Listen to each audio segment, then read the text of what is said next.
The dust kicked up by the prison wagon settled slowly in the afternoon heat as Cornelius Blackwood stepped down onto the parched earth of Redemption Springs, Texas.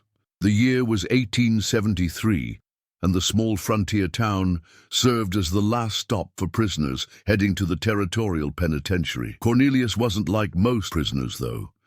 Standing 6 feet tall with broad shoulders and calloused hands that spoke of honest work, he carried himself with a dignity that the shackles around his wrists couldn't diminish. His dark hair was streaked with premature grey, and his green eyes held a sadness that ran deeper than any physical wound. He had been sentenced to 10 years hard labor for a crime he didn't commit. Back in Charleston, South Carolina, Cornelius had been the foreman of the largest shipping company on the Atlantic coast. When a warehouse fire claimed 17 lives and destroyed half the port district, someone needed to take the blame. The real culprit, the company owner's son, who had been smoking opium in the warehouse that night, was quietly shipped off to Europe, while Cornelius, being a man of modest means and no social connections, found himself in chains. As the prison transport prepared to continue its journey westward, Sheriff Tom Mackenzie approached Cornelius with an unusual proposition. Mackenzie was a weathered man in his 50s, with a thick mustache and eyes that had seen too much suffering in his years of law enforcement. He had been watching Cornelius during the brief stop and noticed something different about this prisoner. "Blackwood," the sheriff called out, causing Cornelius to turn. "I've got a situation here in town that might interest you. Judge Morrison has authorized me to offer certain prisoners an alternative to hard labor, provided they're willing to take on a particularly challenging assignment." Cornelius raised an eyebrow but said nothing, waiting for the sheriff to continue. "There's a woman," Mackenzie began, his voice dropping to a more conversational tone. "Name's Eleanor Pemberton. She's what you might call nobility. Comes from one of the wealthiest families in Virginia. Her father sent her out here as punishment for what he calls her disgraceful behavior and appearance. She's been living in the old Patterson house on the outskirts of town for 6 months now, and frankly, she's becoming a problem." The sheriff paused, seeming to search for the right words. "Eleanor is a large woman, Blackwood, very large. Her father was so ashamed of her size and her inability to find a suitable husband that he essentially banished her to our little town with instructions that she should remain here until she learns proper discipline and loses enough weight to be presentable in polite society. The problem is, she's been causing nothing but trouble since she arrived." Cornelius listened intently as Mackenzie explained that Eleanor had been imperious and demanding with the townspeople, treating them like servants and running up enormous debts at the general store, restaurant and boarding house. Her father had cut off her allowance after the first month, leaving local businesses with unpaid bills, and Eleanor with a growing reputation as a burden on the community. "Here's my proposition," Mackenzie continued. "You can serve your sentence here in Redemption Springs as Eleanor Pemberton's caretaker and companion. You'll be responsible for keeping her out of trouble, managing her affairs, and essentially serving as her keeper. It won't be easy, mind you. She's got a temper like a rattlesnake and an attitude that would make a preacher curse, but it beats 10 years of breaking rocks in the territorial prison." Cornelius considered the offer carefully. The alternative was indeed grim, and something about the sheriff's description of this woman intrigued him. Perhaps it was the way Mackenzie spoke of her with a mixture of frustration and pity, or perhaps it was simply that Cornelius had always been drawn to lost causes and broken things. "I'll take it," he said simply. The next morning, Sheriff Mackenzie led Cornelius to the Patterson house, a once grand Victorian structure that had seen better days. The paint was peeling, the wraparound porch sagged in places, and the garden was overgrown with weeds. As they approached the front door, Cornelius could hear the sound of breaking crockery from inside, followed by a woman's voice raised in obvious frustration. Eleanor Pemberton was indeed a large woman, but as Cornelius first laid eyes on her, he was struck not by her size, but by her face. She had the most beautiful eyes he had ever seen, a deep blue that reminded him of the ocean at twilight, and her features, though softened by her weight, held an unmistakable nobility and intelligence. Her auburn hair was elaborately styled despite the early hour, and she wore a dress that, while strained at the seams, was made of the finest silk and adorned with intricate embroidery. "What is the meaning of this?" Eleanor demanded, as the sheriff and Cornelius entered her sitting room. "I specifically told Mrs. Henderson that I would not tolerate any more interruptions this morning. I'm composing a letter to my father, and I require absolute silence." Sheriff Mackenzie cleared his throat. "Miss Pemberton, this is Cornelius Blackwood. As we discussed, the town council has decided that you need someone to help manage your affairs here in Redemption Springs. Mr. Blackwood will be living here in the house and serving as your companion and caretaker." Eleanor's eyes flashed with indignation. "Absolutely not. I will not have some common criminal living under my roof. This is preposterous, Sheriff Mackenzie, and I intend to wire my father immediately to have this arrangement rescinded." "Miss Pemberton," Mackenzie replied patiently, "your father is the one who authorized this arrangement. In fact, he specifically requested that we find someone to keep you supervised. Mr. Blackwood is here by court order, and I'm afraid there's no changing the situation." For a moment, Eleanor looked as though she might explode with rage, but then something seemed to deflate within her. She sank into a large armchair, and for just an instant Cornelius glimpsed the loneliness and hurt that lay beneath her imperious facade. "Fine," she said quietly, "but I want it understood that this man is a servant, nothing more. He will take his meals in the kitchen, sleep in the servants' quarters, and speak to me only when spoken to." Cornelius nodded, though something in Eleanor's tone suggested that her harsh words were more of a defense mechanism than a genuine expression of disdain. As the sheriff departed, leaving them alone together, an uncomfortable silence settled over the room. The first weeks of their arrangement were indeed challenging. Eleanor treated Cornelius with a mixture of imperious demands and cold indifference, sending him on errands throughout town, having him rearrange furniture to suit her whims, and generally making his life as difficult as possible. She seemed determined to make him quit or request a transfer back to prison. But Cornelius had patience born of genuine hardship, and he began to notice things about Eleanor that others had missed. Despite her demanding behavior, she was invariably polite to children and always inquired about the health of elderly townspeople. When she thought no one was watching, she would leave small gifts on the porches of families she knew were struggling financially. And late at night, Cornelius could sometimes hear her crying softly in her room. The turning point came during their third week together. Eleanor had sent Cornelius to the general store with a long list of items, including several expensive delicacies that she surely knew the store didn't carry. When he returned empty-handed, she flew into one of her characteristic rages, berating him for his incompetence and threatening to have him sent back to prison immediately. "You're nothing but a common criminal," she shouted, her face flushed with anger. "You can't even complete the simplest task without failing miserably. No wonder you ended up in shackles." Instead of responding with his usual quiet acceptance, Cornelius set down the parcels he had managed to purchase and looked directly at Eleanor. "You're right, Miss Pemberton. I am a convicted criminal. But I'm curious about something. What exactly did you do that was so terrible your own father felt the need to exile you to this frontier town?"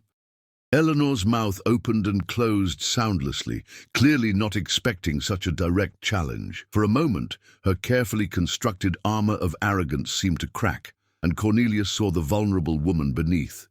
I embarrassed him," she whispered finally, her voice barely audible. "I'm fat and unmarriageable, and I refused to hide in our estate until I wasted away to nothing. I attended social functions where people could see me, and I dared to express opinions that he felt were unbecoming to a woman of my station. So he sent me here to learn humility and lose weight, though I suspect he secretly hopes I'll just disappear entirely, The pain in her voice was so raw that Cornelius felt his heart break a little.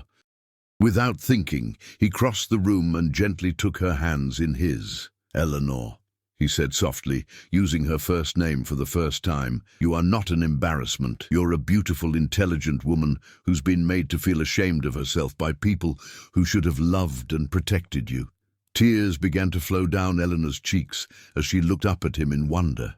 "How can you say that? Look at me, Cornelius. I'm enormous. I'm a grotesque caricature of femininity. No man could ever truly find me beautiful." "Then they're fools," Cornelius replied firmly. "I've spent 3 weeks watching you, Eleanor, and I've seen your kindness toward children, your generosity to struggling families, your intelligence when you discuss literature and politics, and yes, your beauty. Your size doesn't diminish any of those things. If anything, it makes your spirit all the more remarkable for refusing to be diminished by those who would judge you." Indeed, from that day forward, everything changed between them. Eleanor stopped treating Cornelius as a servant and began to see him as a companion.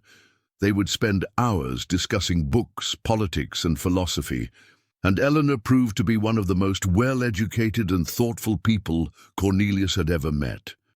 She spoke 4 languages fluently, had read extensively on subjects ranging from natural science to ancient history, and possessed a wit sharp enough to make him laugh even on his darkest days. As autumn arrived in Redemption Springs, Cornelius found himself falling deeply in love with Eleanor Pemberton. It wasn't just her intelligence or her unexpected kindness that drew him to her, but the courage she showed in facing each day, despite the cruelty she had endured from her own family and society at large. She had been taught to see herself as worthless because of her size, yet she refused to let that perception destroy her essential humanity. Eleanor, for her part, began to bloom under Cornelius's patient attention and genuine affection. She had never experienced unconditional love before, and the way Cornelius looked at her as though she were the most precious thing in the world slowly began to heal wounds that had festered for years. She started taking walks with him through the countryside surrounding the town, something she had never dared to do alone for fear of ridicule.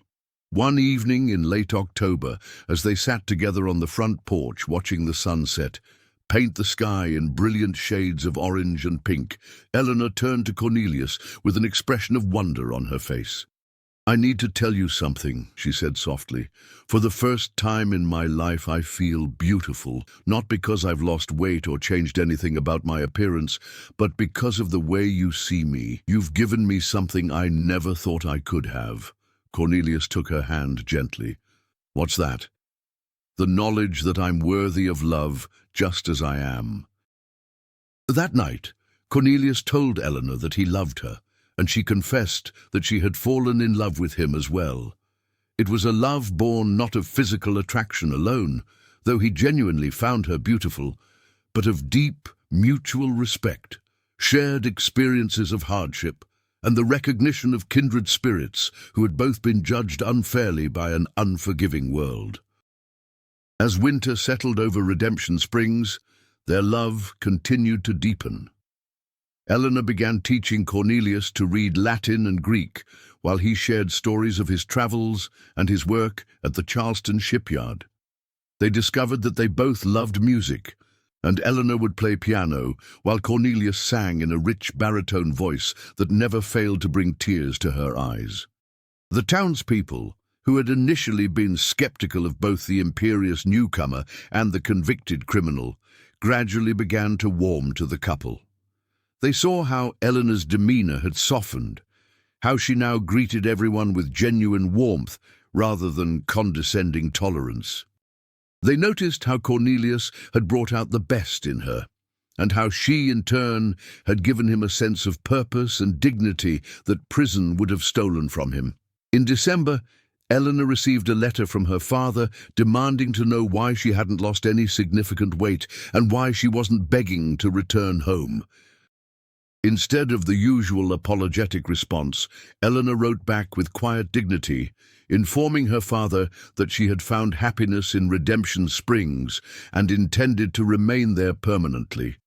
She also announced her intention to marry Cornelius Blackwood, knowing full well that this news would likely result in her complete disinheritance. Her father's response was swift and predictable. He cut her off entirely, disowned her publicly, and made it clear that she would never again be welcome in Virginia society. Eleanor read the harsh letter aloud to Cornelius, and when she finished, she looked up at him with tears in her eyes. But they were tears of relief rather than sorrow. "I'm free," she whispered. "For the first time in my life, I'm truly free." They were married on a snowy day in January 1874, in a simple ceremony at the town's small church. The entire population of Redemption Springs attended, and Eleanor wore a dress she had sewn herself from blue silk that matched her eyes perfectly. She had never looked more radiant, and Cornelius had never been happier. Sheriff Mackenzie, who had become a close friend to both of them, officially commuted Cornelius's sentence on their wedding day, citing his exemplary behavior and his positive influence on the community. The former prisoner was now a free man, married to the woman he loved beyond all measure. Eleanor and Cornelius made their home in the old Patterson house, which they gradually restored to its former beauty. Eleanor used her considerable education to become the town's schoolteacher, while Cornelius established a successful carpentry business. They were active in community affairs, generous to those in need, and deeply beloved by their neighbors. Years passed, and their love only grew stronger. Eleanor never did lose the weight her father had demanded, nor did she ever express any desire to do so. Cornelius continued to see her as the most beautiful woman he had ever known, and his unwavering devotion helped her maintain the self-confidence and joy she had discovered during those first months of their relationship. They faced challenges, of course. There were always those who whispered about the former prisoner and the disgraced noblewoman, and Eleanor occasionally struggled with moments of self-doubt about her appearance. But they faced these difficulties together, and their love proved stronger than any external judgment or internal fear. In 1878, Eleanor gave birth to their first child, a daughter they named Grace. She was followed 2 years later by a son, William, and then by twin boys, Thomas and James, in 1882. Eleanor proved to be a devoted mother, and Cornelius a patient and loving father.